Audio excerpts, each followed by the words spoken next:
بسم اللہ الرحمن الرحیم۔ کبیرہ گناہوں میں سے ایک اور بڑا گناہ جس پر بہت شدید وعیدیں ہیں وہ ہے عورت کا اپنے شوہر کی ناشکری کرنا، اپنے شوہر کو ستانا۔ آپ لوگ اگرچہ خواتین نہیں ہیں، سب مرد بیٹھے ہیں یہاں پہ، لیکن دو وجہ سے یہ بیان کر رہا ہوں۔ نمبر ایک، علم ہو جائے کہ گناہ کیا ہے۔ دوسرا، کم از کم اپنی بچیوں کی صحیح تربیت کریں۔ اور تیسری بات یہ کہ انٹرنیٹ پہ بہت ساری خواتین بھی سنتی ہیں، شادی شدہ، جو شادی شدہ ہیں ان کو شوہر کا حق پتہ چل جائے، جن کی نہیں ہوئی تو ان کو پہلے سے پتہ چل جائے۔ اللہ کے رسول صلی اللہ علیہ وسلم نے فرمایا، لو كنت آمر احدا ان يسجد لاحد لامرت النساء ان يسجدن لازواجهن۔ اگر میں کسی کو حکم دیتا کہ سجدہ کرے تو عورت کو حکم دیتا کہ اپنے شوہر کے سامنے سجدہ کرے۔ اگرچہ اجازت نہیں ہے سجدہ کرنے کی، لیکن اگر ہوتی تو عورت کو حکم دیا جاتا۔ آج ہماری جو خواتین ہیں وہ یورپ سے بہت متاثر ہیں۔ میڈیا پہ اس قسم کی بحثیں چلتی ہیں کہ مرد اور عورت ایک دوسرے کے مساوی ہیں۔ دکھایا جاتا ہے ڈراموں میں، فلموں میں، شوہر کا جو تصور ہے وہ بوائے فرینڈ کا تصور پیش کر کے دکھایا جاتا ہے کہ شوہر وہ شوہر نہیں ہے، بوائے فرینڈ ہے وہ۔ تو بوائے فرینڈ والے ہی جیسے اس سے ریکوائرمنٹ ہوتی ہے نا جن چیزوں کی، تو آج کل خواتین کی یہی ریکوائرمنٹ ہوتی ہے۔ اللہ کے رسول صلی اللہ علیہ وسلم نے فرمایا، صحیح حدیث ہے، ایک صحابیت کو آپ نے فرمایا، انت لا تستغنی عنہ، کہ تم اپنے شوہر سے مستغنی نہیں ہو۔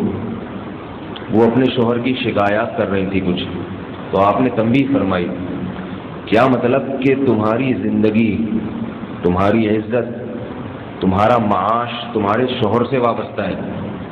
شوہر ہے جو کھلاتا پلاتا بھی ہے، شوہر ہے جو عزت کی حفاظت بھی کرتا ہے، شوہر ہے جو بیوی کو رہائش کا بندوبست بھی دیتا ہے، اس کی اولاد کا کفیل بھی ہوتا ہے۔ یہ اتنی بڑی نعمتیں ہیں، اتنی بڑی نعمتیں ہیں کہ عورت اس کا ساری زندگی بھی اگر ان نعمتوں کا شکر ادا کرتی رہے تو ادا نہیں ہوگا۔ اور یہ اس میں ایک مزید بات یہ کہ وہ بھکاریوں کی طرح نہیں دیتا، وہ یہ سمجھ کے دیتا ہے کہ یہ میری بیوی کا حق ہے، عزت کے ساتھ، محبت کے ساتھ کھلاتا ہے۔ تبھی تو کسی دن ناغہ کرے تو بیویاں لڑتی ہیں۔ بھکاری لڑ سکتا ہے کبھی کہ آپ نے مجھے روٹی کیوں نہیں دی؟ تو کتنی عزت کے ساتھ اس کو کھلاتا ہے، اس کو عزت دیتا ہے، ساری زندگی اس کی عزت کی حفاظت کرتا ہے، کوئی اس کی طرف آنکھ اٹھا کے نہیں دیکھ سکتا۔ عورت کو ایک تحفظ کا احساس ہوتا ہے کہ میرا شوہر ہے۔ تو یہ بہت بڑی نعمتیں ہیں، عورتوں کو ان نعمتوں کی قدر کرنی چاہیے۔ پھر اگر شوہر کی طرف سے کبھی کچھ اونچ نیچ ہو جائے تو برداشت کرنا چاہیے اس کو۔ خواتین برداشت نہیں کرتی۔ آپ صلی اللہ علیہ وسلم نے ارشاد فرمایا، صحیح حدیث ہے، کہ میں نے جہنم میں دیکھا، فوجدت اکثر اہلھا النساء، میں نے دیکھا جہنم میں عورتیں زیادہ ہیں۔ یا آپ نے صحابیات سے کہا کہ جہنم میں عورتیں زیادہ ہیں، تو صحابیات نے اس کی وجہ پوچھی، آپ صلی اللہ علیہ وسلم نے فرمایا، تکفرن اللعن وتکفرن العشیر، تم لعنت بہت کرتی ہو، ذرا سی کوئی کسی سے ہو جائے تو بد دعائیں ایک دم نکلنا شروع۔ اور دوسری وجہ بیان کی، شوہر کی ناشکری کرتی ہو۔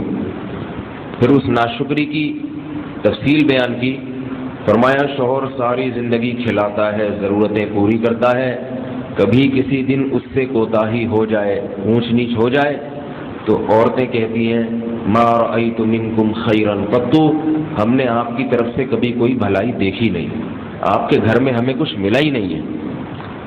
تو یہ بڑا کڑوا جملہ ہے، بہت خطرناک جملہ ہے کہ ساری زندگی کے احسانات پہ ایک جملے سے پانی پھیر دیا۔ تو اپنے گھروں میں اپنی بچیوں کی بھی تربیت کرنی چاہیے۔ بیٹیاں ذرا سی شکایتیں لے کر آ رہی ہوتی ہیں شوہر کی، تو مائیں بجائے سمجھانے کے اور کان بھرتی ہیں، اس اور کان بھرتی ہیں۔ اور اس کو برغلاتی ہیں کہ نہیں یہ مطالبے کرو، یہ مطالبے کرو، اس سے یہ بھی کہو، اس سے بھی کہو، ابھی سے قابو میں رکھو تو قابو میں تو آ جائے گا۔ تمہارے ابا کو بھی میں نے ایسے ہی قابو کیا تھا، پہلے دن سے میں نے نکیل دے کے رکھی تو سیدھے چلیں، ورنہ میں بھی تمہاری طرح مظلومانہ زندگی گزارتی۔ شروع سے ہی ٹائٹ کر کے رکھو، اس کو ٹائٹ کرو۔ تو وہ شروع میں چونکہ محبت کا غلبہ ہوتا ہے شوہر میں، تو وہ بھی بیچارہ ٹائٹ ہو ہی جاتا ہے دلہن کو خوش کرنے کے لیے، پھر ساری زندگی وہ بیچارہ گدھا ہی بنا رہتا ہے پھر وہ۔ اور عورتیں اس پہ سوار ہو کے کہتی ہیں سبحان الذی سخر لنا ھذا وما كنا له مقرنین وإنا إلی ربنا لمنقلبون، پاک ہے وہ ذات جس نے اس گدھے کو ہمارے تابع بنا دیا، ورنہ ہم اسے مسخر نہیں کر سکتے تھے۔ ٹھیک ہے، تو گدھا تو خیر نہیں کہنا چاہیے، لیکن سمجھتی بہت ساری اسی طرح ہے۔ تو اپنے گھر میں اپنی بہنوں کی، بچیوں کی تربیت کرنی چاہیے۔ حدیث میں آتا ہے نبی علیہ السلام نے فرمایا صحابیہ کو کہ تمہاری جنت اور تمہاری دوزخ تمہارا شوہر ہے، اس کو خوش کر لیا جنت ہے، اس کو ناراض کر لیا جہنم۔ آج میڈیا کے ذریعے عورتوں کے حقوق کی باتیں ہو رہی ہیں، وہ حقوق نہیں جو عورتوں کے حقوق پامال ہو رہے ہیں۔ وراثت نہیں دی جا رہی ان کو، بعض شوہر بیویوں کو بیجا مارتے پیٹتے ہیں۔ سندھ میں دستور ہے عورت کی، لڑکی کی قرآن سے شادی کرا دیتے ہیں، پھر اس کی ساری زندگی شادی نہیں ہوتی۔ یا بعض بد اخلاق ہوتے ہیں، سگریٹ سے جلاتے ہیں بیویوں کو، تیزاب پھینکتے ہیں۔ یہ حقوق کی بات ہو تو سمجھ میں آتی ہے بات، یہ تو ملنے چاہیے عورت کو حقوق، یہ ظلم رکنا چاہیے۔ لیکن یہ حقوق نہیں، بات کچھ اور حقوق کی ہوتی ہے کہ بھئی شوہر کون ہوتا ہے بیوی کو روکنے والا کہ گھر میں رہے، وہ شوہر کون ہوتا ہے پابندیاں لگانے والا۔ تو یہ جو باتیں ہیں نا، یہ لاشعوری طور پر میڈیا کے ذریعے عورت کو آزاد کیا جا رہا ہے، اور جس دن عورت آزاد ہو گئی اس کا نقصان عورت کو یہ ہوگا کہ مرد پھر شادیاں کرنا چھوڑ دیں گے، کہیں گے کون بیوی کی ٹینشن پالے، گھر لا کے عزت سے کھلائے۔ وہی حشر ہوگا جو یورپ کی عورتوں کا ہے، کہ نہ کسی کی بیوی ہے، نہ کسی کی بہن ہے، نہ کسی کی ماں ہے، اور نہ جو ہے وہ اس کا کوئی کسی سے بیٹی ہے، وہ کسی کی، بس وہ گرل فرینڈ ہے۔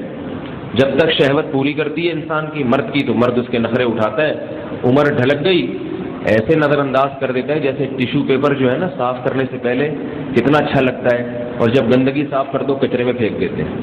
تو وہاں جو عورت بوڑھی ہوتی ہے اس کو دیکھو کچرے جیسی زندگی ہے اس کی، اور ہمارے ہاں جیسے جیسے عورت بوڑھی ہوتی ہے تو کتنے بچوں کی ماں ہوتی ہے، پھر کتنوں کی نانی، تو کتنوں کی دادی، اس کی عزت، اس کا احترام بڑھتا چلا جاتا ہے۔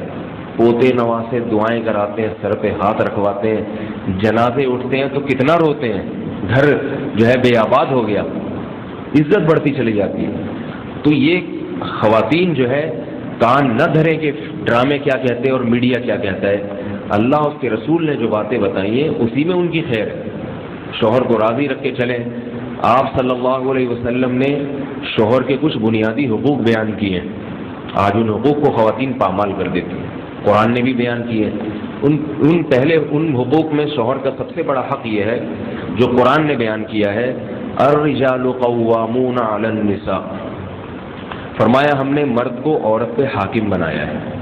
یہ صاف لفظوں میں قرآن کے الفاظ، مرد کو عورت پہ حاکم۔ حاکم کا مطلب یہ نہیں ہے کہ عورت مرد کی غلام ہے، یہ مطلب نہیں ہے۔ غلام باندیاں ہوا کرتی تھی، باندیاں جو دشمن کی عورتیں جو میدان جہاد میں قید ہو کے آتی تھی نا، وہ باندیاں ہوتی تھی، وہ غلام ہوتی تھی۔ حاکم میں، حاکم اور محکوم میں، اور غلام اور آقا میں ایک بڑا فرق ہوتا ہے۔ حاکم کہتے ہیں جو جماعت کا امیر ہو، منتظم ہو، جو مینیجر ہوتا ہے، جو مینجمنٹ کی طاقت جس کے ہاتھ میں ہوتی ہے، اس کو حاکم کہتے ہیں۔ باقی اس کے جو محکوم ہیں اس کے غلام نہیں ہوتے۔ اس کی میں ایک مثال دوں، جیسے تبلیغ والے سفر کرتے ہیں تو 5-6 آدمی یا 10 آدمی کسی ایک کو امیر بناتے ہیں نا، تو وہ امیر شریعت کی اصطلاح میں حاکم ہے۔ کیا مطلب کہ جب بھی رائے کا اختلاف ہوگا تو آخری بات کس کی مانی جائے گی؟ بولے بھائی، امیر کی۔ اب یہ نہیں کہ وہ امیر ان کا مالک بن چکا ہے اور وہ یہ سارے اس کے غلام ہیں اور اس کے سامنے بس سر جھکا کے ہر وقت بیٹھے رہیں گے، یہ سارے اپنے سارے کام کریں گے، لیکن جب بھی کوئی کام طے ہوگا تو ہر وہ کام جس میں اختلاف رائے کی ایک سبیل نکلتی ہو، تو اس میں آخری بات کس کی ہوتی ہے؟ امیر۔ سب کو ماننا پڑے گا، بس اب امیر ہے تو اس کی مانو۔ اور جو امیر ہوتا ہے تو اس کا ذرا اکرام دوسروں سے زیادہ ہوتا ہے، کیونکہ وہ امیر ہے، کیونکہ اکرام نہیں کریں گے تو پھر اس کی بات کی اہمیت نہیں دل میں آئے گی، وہ ذلیل ہو جائے گا تو جو گھٹیا کمتر ہو جاتا ہے اس کی اہمیت نہیں رہتی دل میں. تو امیر، تو جب بھی کسی بات میں اختلاف ہوگا، یہاں تک کہ یہ تک مشورے ہوتے ہیں آج کھانے میں کیا پکے گا بھائی، متکلم کون ہوگا. اگر امیر نہ ہوتا، میں کہہ رہا بھائی یہ متکلم ہوگا وغیرہ نہیں، یہ ہوگا وغیرہ یہ ہوگا، تو کیسے فیصلہ کریں گے کون ہوگا؟ متکلم بھائی لڑتے رہیں گے، 4 مہینے کی جماعت 4 مہینے لڑتی رہے گی اور ایک گشت بھی نہیں ہو سکے گا کہ متکلم کون ہوگا. تو شریعت کا ایک اصول ہے کہ جب بھی سفر میں نکلو کسی ایک کو امیر بناؤ، پھر اس کی اطاعت کرو تاکہ اختلافات ختم ہو جائیں.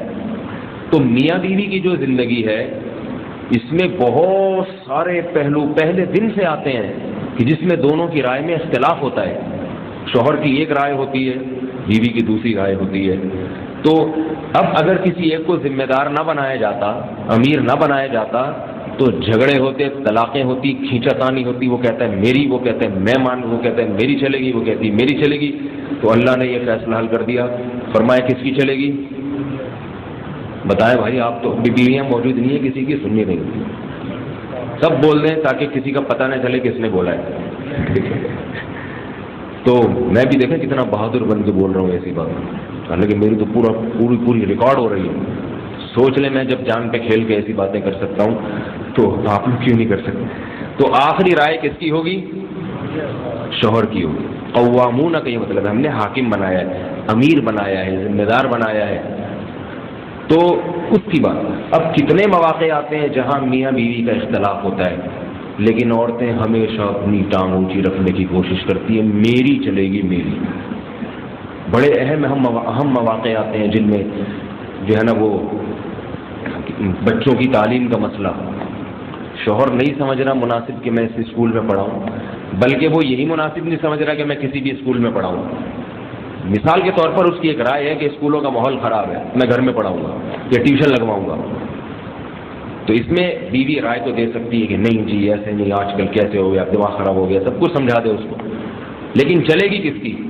شوہر کی. بس شریعت کہتی ہے شوہر جو کہہ رہے ہیں اولاد کی ذمہ داری، اولاد کی تعلیم، یہ کس کا بنیادی حق ہے؟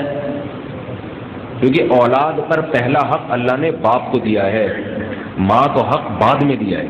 ماں کا احترام تو حسن اخلاق میں 3 گنا باپ سے زیادہ بڑھا دیا. بچے کو پابند بنایا کہ ماں کو خوش رکھے، لیکن حق اتھارٹی کس کی ہے؟ وہ باپ کو دی ہے. وَعَلَى الْمَوْلُودِ لَهُ، اللہ فرماتے ہیں جس کے لیے بچہ جنا ہے عورت نے، یعنی جو بچے کا مالک ہے، تو مالک کس کو اللہ قرار دے رہے ہیں؟ باپ کو. تبھی باپ سے بچے کا نسب چلتا ہے. باپ پٹھان ہے تو بچہ پٹھان، ٹھیک ہے.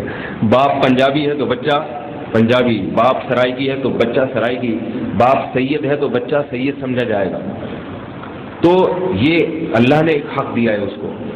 تو میں ایسے لوگوں کو جانتا ہوں کہ تعلیم کے مسئلے میں اختلاف ہوا کہ بچے کی تعلیم کہاں ہوگی، بیوی نے کہا نہیں وہاں ہوگی، شوہر کہہ رہے نہیں یہاں ہوگی. اس پر طلاق ہو گئی، طلاق ہو گئی، اور عورت بچے لے کے چلی گئی. جس کا پلڑا بھاری ہو پھر وہ بچے لے کے چلا جاتا ہے. تو طلاقیں ہو جاتی ہیں. حالانکہ وہ لڑکی شرعی پردہ بھی کرتی تھی، نمازی بھی تھی، مگر یہ نہیں پتا کہ میرا دائرہ کار کہاں تک ہے، مجھے یہ اجازت بھی دی ہے یا نہیں دی شریعت نے. تو شوہر کو سمجھایا تو جا سکتا ہے، اپنی رائے بھی دی جا سکتی ہے، لیکن اس عورت اپنی رائے کو شوہر پر مسلط نہیں کر سکتی. اسی طرح شادیوں کا مسئلہ آتا ہے کہ بیٹیوں کی شادیاں کہاں ہوں گی. اس میں اللہ نے، اس میں تو ذرا بھی عورت کی دخل اندازی نہیں ہے. اس معاملے میں آپ اولیاء کی فہرست دیکھیں نا کہ بیٹیوں کی شادی کی ولایت کس کو اللہ نے دی ہے، تو سب سے پہلے باپ ہے اس میں، باپ. پھر باپ کے بعد دادا ہے، بیوی ماں پھر بھی نہیں ہے. دادا کو حق دے دیا، ماں کو نہیں دیا. دادا بھی نہیں اگر کسی کا، سگا بھائی. ماں سے زیادہ اللہ نے کس کو حق دیا ہے؟ سگے بھائی کو ولایت دی ہے. سگا بھائی اپنی بہن کی شادی کرا دے ایک جگہ، ماں کہیں اور کرا دے، تو شریعت بھائی کے نکاح کو کنسیڈر کرتی ہے، بھائی کے نکاح کو معتبر مانتی ہے، ماں کے نکاح کو معتبر نہیں مانتی. پھر سگے بھائی کے بعد ہے چچا، چچا کے بعد چچا زاد بھائی. کیوں؟ اس لیے کہ مرد جو ہے نا، مرد وہ اپنے خاندان کی عورتوں کے معاملے میں بڑا غیرت مند ہوتا ہے، اور اسے لوگوں کی چالاکیاں بھی زیادہ معلوم ہوتی ہیں، تو شریعت نے اتنا اہم معاملہ عورت کے حوالے کیا ہی نہیں ہے، کیونکہ لڑکی کی ماں کو بیوقوف بنانا 5 منٹ کا کام ہے۔ کوئی بھی آئے گا اوٹ پٹانگ چرسی ہیروئن جی اور ایسی چکنی چپڑی باتیں کرے گا، ایسی دولت کی نمائش کرے گا، میرا یہ دیکھیں چیک دیکھیں، یہ میرے پاس پیسہ دیکھیں، گاڑی دیکھیں، کہیں سے کرائے پر گاڑی لے کر آئے گا، اور جناب وہ ماں تو فوراً پگھل جائے گی، ہاں ایسا میری بچی تو موج کرے گی، سبحان اللہ۔ تو خواتین ان باتوں سے جلدی متاثر ہو جاتی ہیں۔ ہمارے ایک جاننے والے تھے، بیچارے کو آتا واتا کچھ بھی نہیں تھا، پیسے بھی جیب میں دھیلے کے نہیں، شادی کا ان کو بہت اونچے گھرانے میں شوق تھا، بات صاف نہیں کرتے تھے، کہیں رشتہ لے کے گئے، لڑکی کے والد نہیں تھے، والدہ تھی، والد بیچارے کا انتقال ہو گیا تھا۔